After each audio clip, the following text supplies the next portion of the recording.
तो बात ही करेगा, नेक्स्ट बार प्ले करेगा। हाँ यार प्ले कर।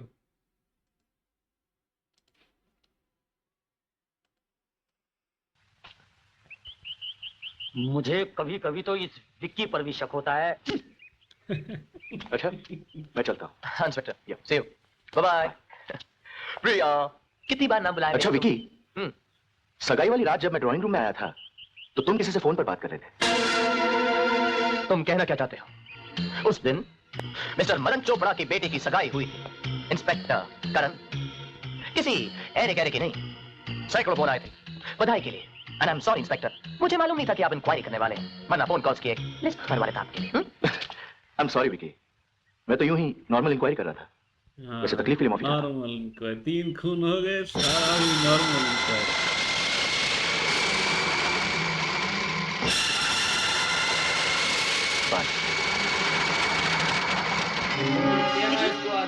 हो सकता है अंजलि सीमा की मौत के बारे में कुछ बताना चाहती हो। प्रिया, सीमा की मौत को 1 साल होने को आया। अरे अब तो सरकार को खुशी निकल चुका है। हाँ लेकिन ये भी तो हो सकता कुछ नहीं हो सकता है। है। तुम इन पुलिस वालों को जानती नहीं हो।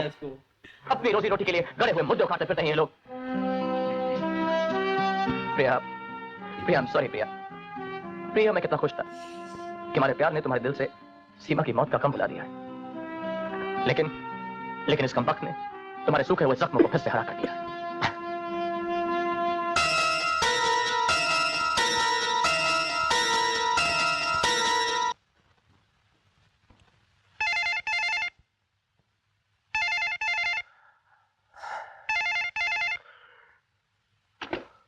यस विकी, मुझे तुमसे कुछ जरूरी बात करनी है। फौरन मेरे ऑफिस आ जाओ।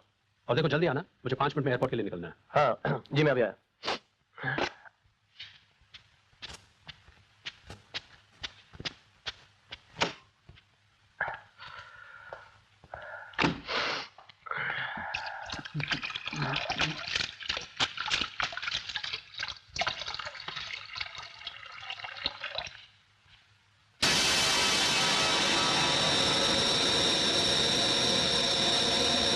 चोपड़ा साहब, ऐसी पावर ऑफ अटॉर्नी तो बहुत भरोसे वाले आदमी को दी जाती है। अरे भाई, इसमें भरोसे की क्या बात है?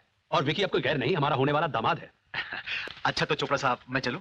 Okay, thank you very much. Thank you sir. आपकी फ्लाइट का टाइम हो गया सर। अरे हाँ, ये विकी अभी तक आया क्यों नहीं?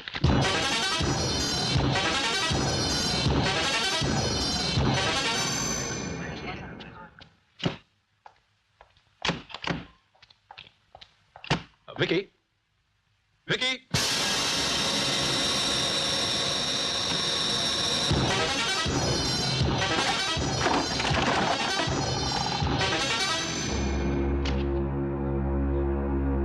विकी कहाँ गया?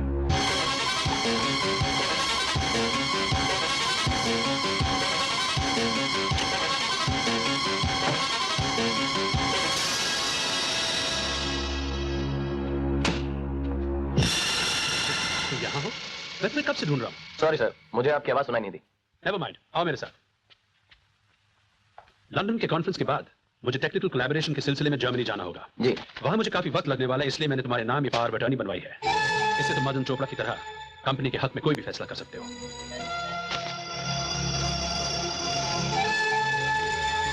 सर, आपके जाने का वक्त हो गया है।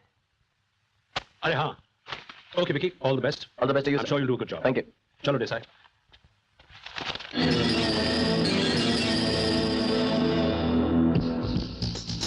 इसी दिन का तो मुझे इंतजार था मदन चोपड़ा। तूने मुझे पावर ऑफ अटॉर्नी नहीं, अपनी तकदीर का वो कोड़ा बना दे दिया है जिस पर मैं जब चाहूं तेरी बर्बादी का इतिहास लिख सकता हूं। विकी साहब, आप पावर ऑफ अटॉर्नी का गलत इस्तेमाल कर रहे हैं। मिस्टर देसाई, आप अपने काम से काम रखें। क्या सही है क्या गलत, ये आपसे बेहतर मैं जानता हूं। लेकिन सर,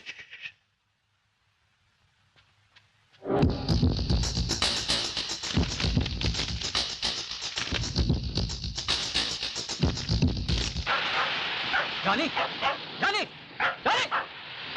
हाँ?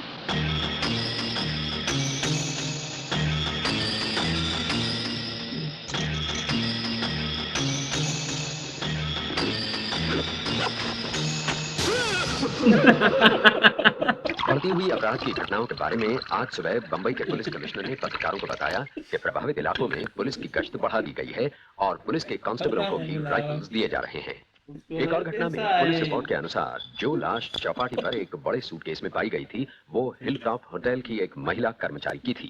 बताया जाता है कि लाश जिस लड़की की थी उसकी उम्र लगभग 20 वर्ष थी और उसका नाम था अंजलि सिन्हा।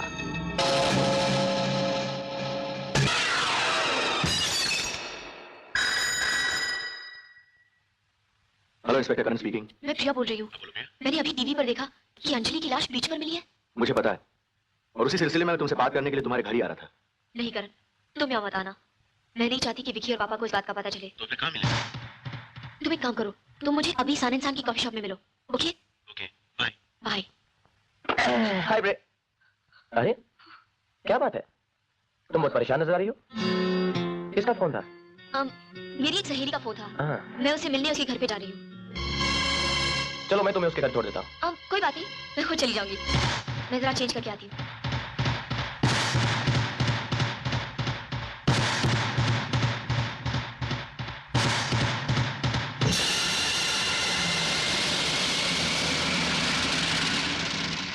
अब तक हम समझ रहे थे कि सीमा का कातिल रवि था, लेकिन अंजलि के मौत के बाद लगता है कि सीमा का कातिल रवि नहीं कोई और है, और उसी ने रवि और अंजलि दोनों को मार डाला। लेकिन रवि ने तो खुद सुसाइड नोट में लिखा था कि वही सीमा का प्रेमी है और कातिल भी। कातिल बहुत चालाक है प्रिया। उसने रवि और सीमा को मारने में एक ही हथियार का सहारा लिया, सुसाइड नोट। सीमा के बारे में जिसने भी खबर देनी चाहिए वो मारा गया। रवि तुम्हें सीमा के कातिल की तस्वीर दिखाना चाहता था, और बाबूलाल के कहने के मुताबिक अंजलि भी सीमा के बारे में कुछ बताना चाहती थी। तो फिर कातिल कौन हो सकता है? कातिल जो भी हो, लेकिन वो तुम्हारी हर बात की खबर रखता है। खैर, वो चाहे कितनी भी चालाकी कर ले, एक ना एक दिन जरूर पकड़ा जाएगा। कहां गई थी तुम? मैं कब से तुम्हारा इंतजार कर रहा हूं। कहा तो था, अपनी फ्रेंड से मिलने गई थी। तुम्हारी फ्रेंड का नाम क्या है? मिस करण? अगर मैं करण से मिलने भी गई थी तो उसमें बुराई क्या है? बुराई? बुराई मिलने में नहीं है, बुराई चुप चुप कर मिलने में है। आखिर बात क्या है? क्यों तुम मुझसे बार बार मिलने के लिए जाती हो? कभी पुलिस स्टेशन में, कभी कॉफी शॉप में, कभी उसके घर में। अगर इतना ही शौक है तुम्हें उससे बार बार मिलने का तो मेरे सामने क्यों नहीं मिलती उससे? हाँ, तुम मुझ पर शक कर रहे हो? तुम जानना चाहते हो ना कि मैं करण से क्यों छुप छुप कर मिलती हूँ? इसकी वजह तुम और मेरे पापा हो। जब भी मैंने सीमा की कातिल के बारे में बात करनी चाहिए, तुमने मेरा साथ नहीं दिया और ना ही पापा ने। मजबूर होकर मुझे करण से मदद मांगनी पड़ी, और आज उसी की वजह से मुझे मालूम हुआ है कि मेरी बहन का कातिल जिंदा है। और तुमने मेरी और करण के बारे में ऐसी घटिया बात सोची? छी! शर्म आनी चाहिए तुम्हें विकी। मैं कभी सोच भी नहीं सकती थी।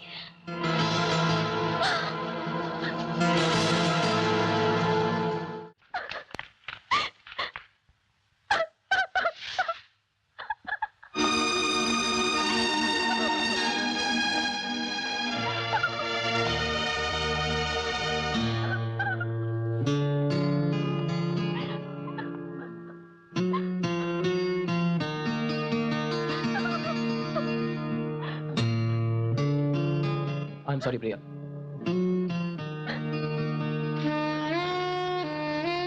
मेरे गुस्से, मेरी जलन, मेरे शक की वजह मेरा प्यार है।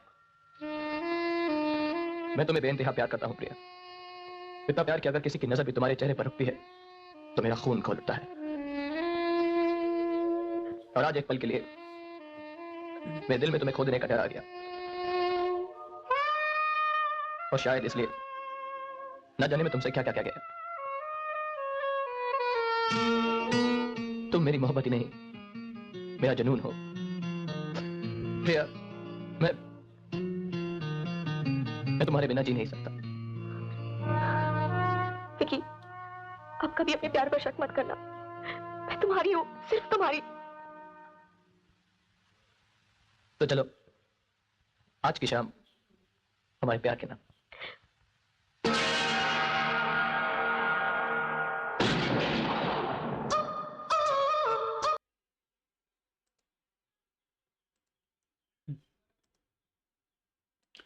अब इनको यकीन हो गया है कातिल जिंदा है, और जो है ना अंजलि जो है उसका वो पुलिस वाला उसने भी दिमाग लगाया कि हाँ वो कातिल है, वो दूसरों को इस तरह मतलब मरवाता है ताकि किसी पे शक ना हो।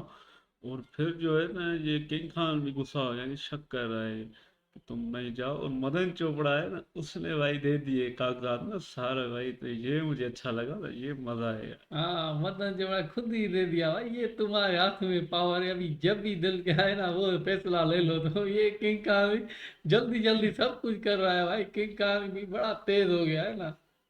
इंसान जल्दी है ना तबाह और बर्बाद कर दे ना, मदन चोपड़ा उसी तरह है ना जैसे इसके बाप को किया ना। बाकी यार पुलिस वाला भी समझ लो, उसकी भी दिमाग की बत्ती है ना जलिए, बड़ा मजा आ रहा है। हाँ भाई, मजा आ रहा है देखकर, मदन चोपड़ा भाई किंग खान को दे गए कागजात, अभी देखेंगे मजा।